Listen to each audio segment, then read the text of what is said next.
लड़की ने बस अपने खून की एक बूंद उस लगभग बेजान टाइकून पर टपका दी। ब्लैक एंड व्हाइट बटलर जो उसे ले जाने वाले थे, ये देखकर चौंक गए कि टाइकून का नाम book of life and death से गायब था। उन्हें एहसास हुआ कि लड़की की पहचान अजीब थी।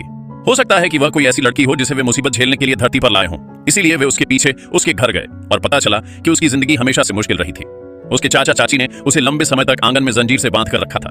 क्योंकि वे इंसानी मामलों में दखल नहीं दे सकते थे, इसीलिए ब्लैक बटलर ने लड़की के असली पिता को सपने में आने का फैसला किया और उनसे उसे घर ले जाने के लिए कहा। उन्हें क्या पता था कि जिस टाइकून को लड़की ने उस दिन बचाया था वह असल में उसका दादा था। लड़की के पिता अपनी पत्नी और बेटी को खो चुके थे और अपने काम में खो गए थे, जिससे सीईओ की मां बहुत परेशान थी।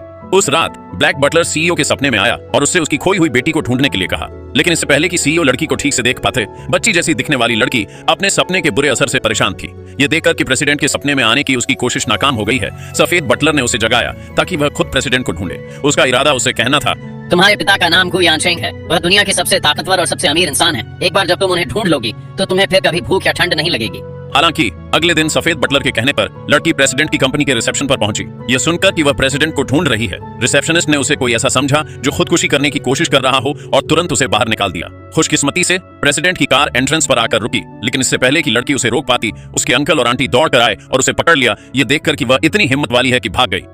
जब प्रेसिडेंट कंपनी में घुसे तो उन्होंने रिसेप्शनिस्ट को यह कहते सुना कि एक लड़की ने उनकी बेटी होने का दावा किया है। पिछली रात के अधूरे सपने को याद करके प्रेसिडेंट ने जल्दी से सिक्योरिटी फुटेज चेक करवाया और यह देखकर चौंक गए कि लड़की उन्हें ढूंढने आई थी।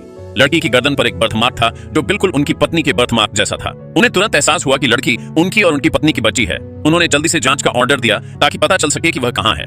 वह उसके घर पहुंचे, लेकिन सीईओ पिता ने उसे पहले ही ढूंढ लिया था। उन्होंने उस दिन की मेहरबानी का बदला चुकाने के लिए उसे एक कार्ड दिया, लेकिन उसने लेने से मना कर दिया। उनकी बातचीत के दौरान उन्हें पता चला कि उसे स्ट्रॉबेरी से एलर्जी है। ये याद करते हुए कि उनके परिवार के सदस्यों को भी स्ट्रॉबेरी से एलर्जी है, उन्होंने चुपके से उसके बालों की एक लट ली जब वह बाहर थी और अपने जीन्स के खिलाफ उसका टेस्ट करवाया।